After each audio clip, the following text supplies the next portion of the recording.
Hey everyone, welcome back to Cooking with Calvin. Today we are going to try to make a complete dinner. So we have our flank steak over here, and then we are going to make a pretty simple risotto. I want to infuse some dill flavors into that. And I have what is called a roasted, or they're going to be roasted, but it's called a garlic scape. This is what comes from the top of your garlic plants. It's a very limited time thing to get throughout the year. You only get one of these per garlic plant, and that harvest is about once a year, and you can't really find these everywhere. So if you see these garlic scapes, grab them. They're like the texture of leeks or scallions, but with a very, very good garlic taste. So what we're gonna do, and the beauty of this is that it's going to be a one pan, one pot kind of deal. The other thing that I want to bring to attention is this is going to be how we infuse a little bit more dill flavor into our recipe. So this is going to be a dill stock. There's a very, very good dill smell to it. We're going to get some of that flavor into it. Again, you can't find this everywhere, so if you have like a local market that you go to, a local farm that you go to, try to look for this. Probably get it for really cheap. You can get a really good flavor out of it. So that's what I have diced up here. I have about 2.5 cups of risotto. I have half of a white Vidalia onion. I have some garlic over here. As much garlic as you want in your recipe. Some cubed up butter. And we're gonna finish it off with the fresh dill from the top. Pecorino Romano cheese to grate and finish. We have our pan heating up. I have olive oil in 2 containers. We're gonna need 2 different stages. I also have our vegetable stock over here that's gonna be for the risotto. So this is one of those important ones where the reason that you get such a creamy risotto is because you don't walk away from it and you're constantly stirring it. You want to go, side to side and in a figure 8 motion. But what you're doing is you're activating those starches in it. The starch is what makes it creamy. You don't actually add any cream to this at all. So that being said, you can't walk away from this. Get all your ingredients together, get them ready to go. Ease of access for them. That way you just stand there and keep constantly stirring, constantly stirring. So, what we're gonna do right now, we wanna get just a little bit of salt right onto our steak here. Then this is going to be the first stage of olive oil.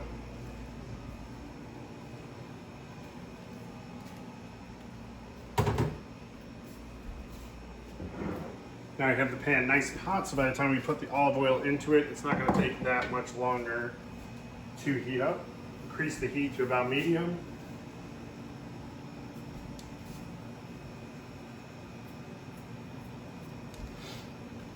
Now, you want to get a little bit of your butter into there.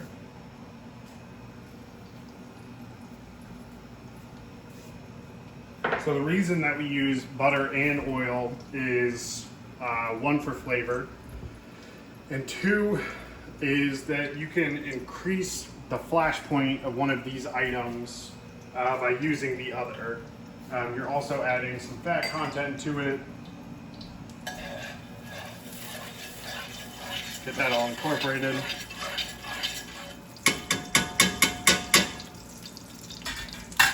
And that'll kind of actually tell you when your oil is ready to go and you can start cooking. And once you put that down, get a little bit more salt right onto it. And as you can see, so at first this looks like the steak is too big for the pan, but in reality, once it hits the heat, everything sort of shrinks up together, and then it's just about the perfect size for the pan. So you're going to be tempted here, to kind of flip it around, move it around, this and that. but just let it sit. You're looking for a really nice color. You'll start to see it form around the edges. That's when you want to flip it. But if you don't give it that time to stay there and settle, you're not going to get these nice little spots on there. So now that once we flip it, this is where we want to come in. You can see garlic scapes are a little bit long. Let's just break them up in half. Now this is a great opportunity when we're in the full swing of, you know, farms and everything. So we are in the season of vegetables. So maybe you can't find garlic scapes. This could, I mean, you could do this with asparagus.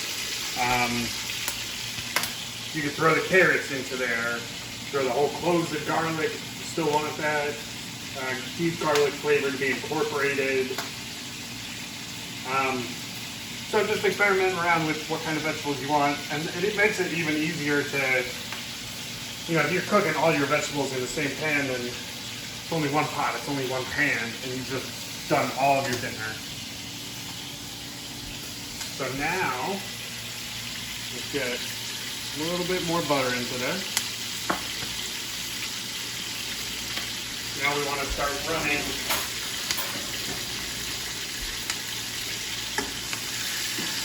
we want to get all the flavors of the garlic scapes and the beef incorporated right down here at the bottom. And we're just slowly almost basting it.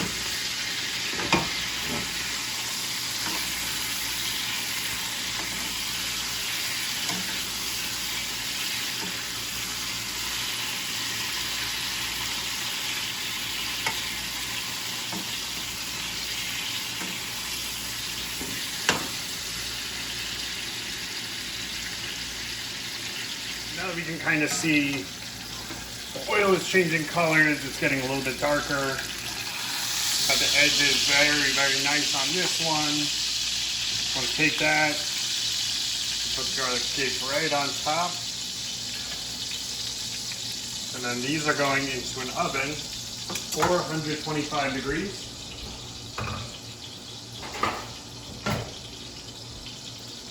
Now that we have that going,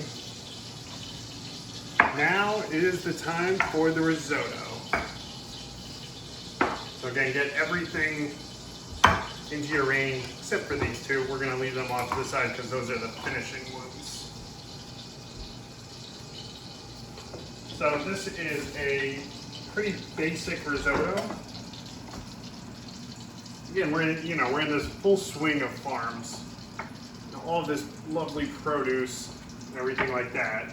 So experiment with what you can find, different vegetables you want in. We are going, we want a high heat right now. We're gonna do this very, very fast. We want all those onions in there first.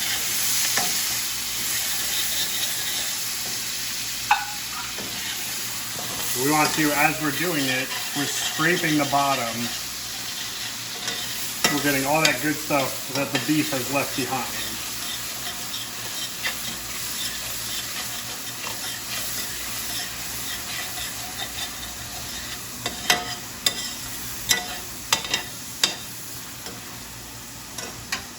Now that's cooked for a second. Let's get all the garlic into there.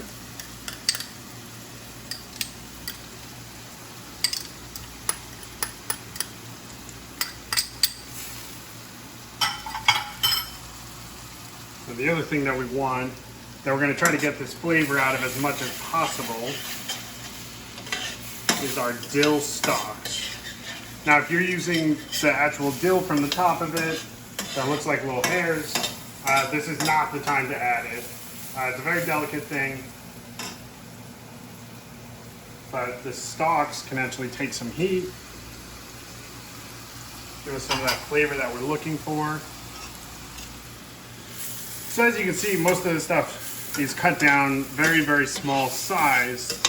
When you're doing it, you have to visualize that, you know, this is the size of the rice. So we don't want things much bigger than that. It can be a little bit bigger. That won't be the end of the world. but we don't want it blown out of proportion. So these cook down. You could just sweat these. If you want a more caramelized onion, by all means, keep just letting it go and letting it go. But, I mean, this is already getting nice and brown just because we have all of those juices from the beef. And, I mean, even the butter is turned into a little bit of a brown butter.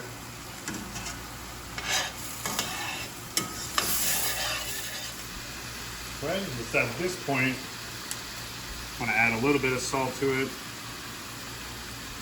Now remember how much salt, you know, stock can tend to be a little bit salty. If you make it yourself, then you know exactly how much salt is in it, how much sodium and everything like that. But if you're getting a store-bought one, just give it a good taste before you start to put it in, because that'll give you a better gauge on how much salt, if any salt, is needed. So once we have these nice and cooked down,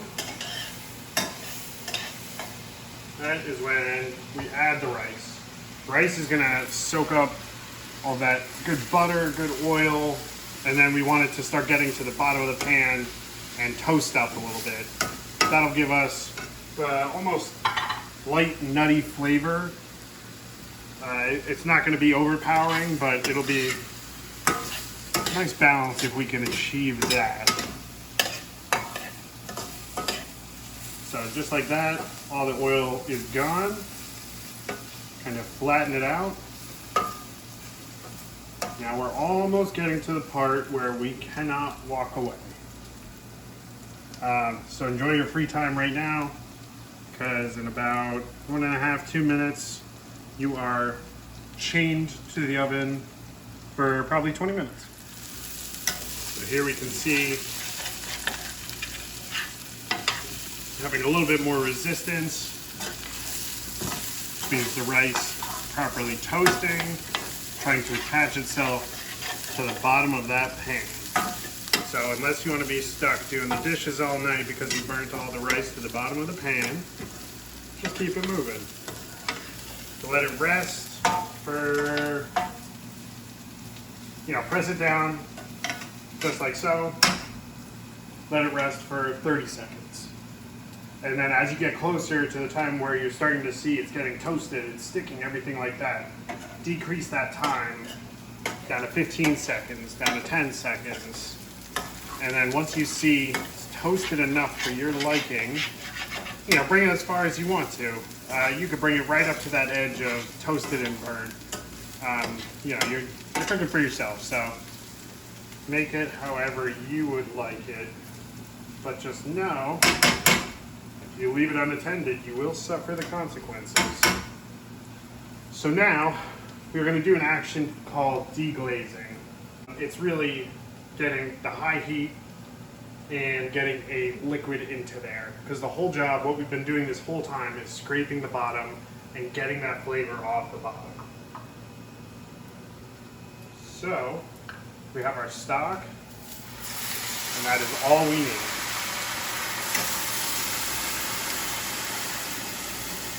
So get enough in there so that you can cover the rice.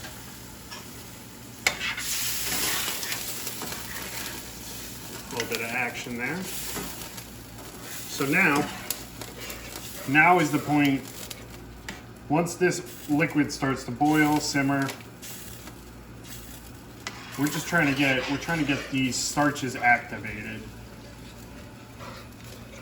Now, believe it or not, you will get better results if you have a wooden spoon at home. But a metal spoon will do just fine, as long as we stick to our techniques, constantly moving, getting that starch to come out and blend with everybody else. And you will be tempted to throw everything into there, cook it like regular rice, but don't do it. Risotto just takes a lot of patience, a good amount of time, and technique. You never want a dull moment for the risotto. And what I love about this too is that we can make risotto for tonight's dinner. Let's say you make too much, just like everybody else does every time they make rice, pasta, anything like that. The beauty of the risotto is that whatever you have left over, you could lay in a flat container in your fridge, let it sit overnight. The next day, scoop it out, mold it into balls, and then you could bring it through the breading process, and all of a sudden you have arancinis. You could stuff it with cheese, roll it, bread it, everything like that.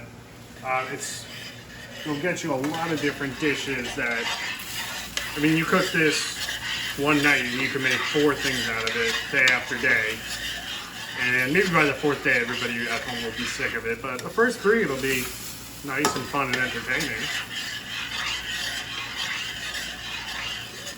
Now you can see it's soaked up all of the liquid and the moisture that we put into there. But it does have a nice sheen to it. As you can already see, it's starting to get sticky on the bottom. Now, put in some more liquid. Those are all good signs for us though. Again, you just want to cover it. Get it right to the top of the rice. And we're just keep stirring it. So as we're stirring, keep in mind we don't want to overcook that steak. If you have a thermometer, stick the thermometer in there. But here's a little trick that we kind of teach new cooks in the kitchen about burgers, steaks, everything like that for temperature. So take your hand and put it into a fist. Now, what you have right here, when you clench up as tight as you can and you're pressing into right here, that's well done. And then you loosen it up a little bit. You feel that, and then you feel the steak, and then you feel that again. Loosen up a little bit, it's medium. Loosen up a little bit more, medium rare. Loosen it up all the way, rare. That's a really, really good way to learn. Because, you know, if you just stick a thermometer into something, then you don't know how or why it's gotten to that point. You just know it's this specific temperature and take it off now. You could incorporate those 2 techniques together where you're sticking the thermometer in, okay, this is the right temp, you pull it out and then you feel it, you feel there, and then you can kind of hone in on your skills for cooking meats and then really impress everybody at the cookout. No rest for the wicked. Keep it moving, keep it moving. Now you'll see, again, all the liquid's gone.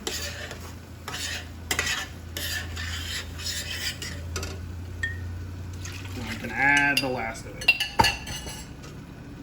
Now, after the 3rd time adding the liquid, you're gonna wanna start tasting it just like pasta, getting it to that al dente stage.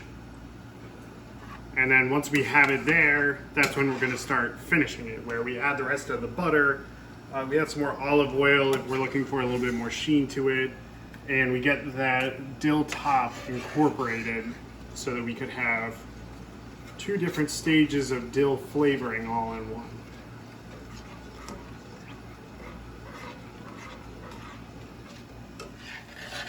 So now almost all of the liquid is actually absorbed. So now we want to drop our heat down to as low as we can go to really make sure that we're not burning anything.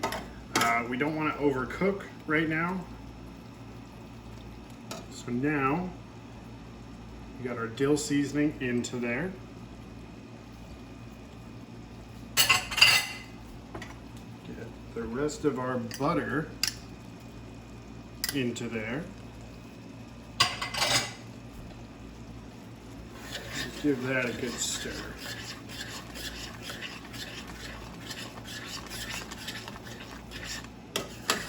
Getting that butter into it at that last second is really going to make the risotto just pop a little bit more, give it some nice flavor. Now, just the only thing I would say about that is be careful about what type of butter you have. If you taste it and the risotto is perfect and couldn't be better, and then you put in a half a stick of butter of salted instead of unsalted butter, you're gonna throw off everything.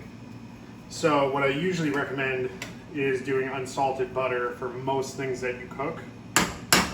But if you only have salted butter, then use what you have and just adjust the amount of salt that you have going into there. Now, last thing is we want to just get some cheese incorporated into here. Now we'll do some of this into it, and then as we're plating for dinner, we put a little bit extra on top. So why not? It's been a long week and we deserve it.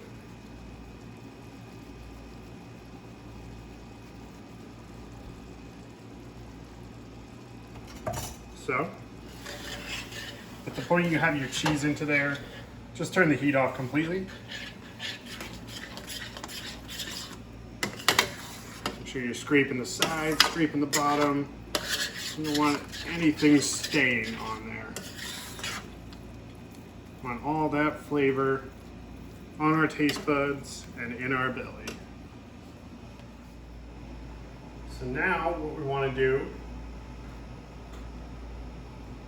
got our steak, we've had it rest for a good amount of time. So you want those juices to stay in the steak.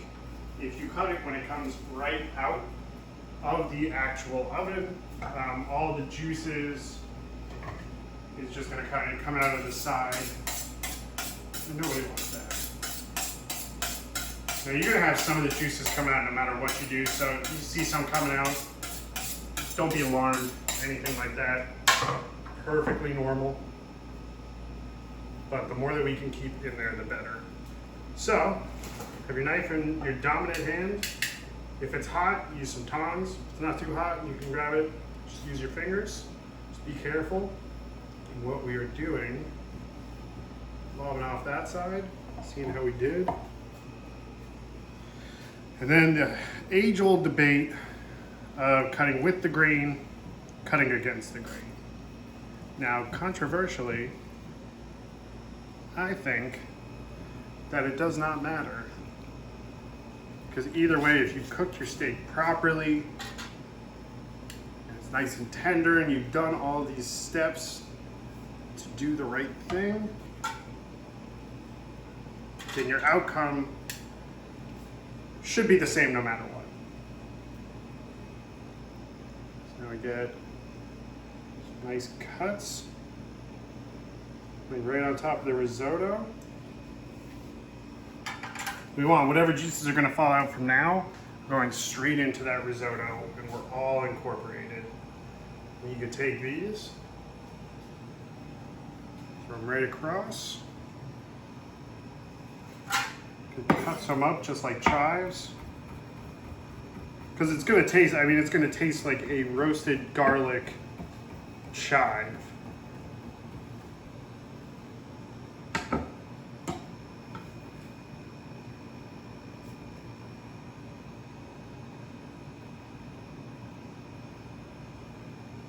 And that is that. Now, if you'll excuse me, I'm going to go and eat this, and I will see you next time.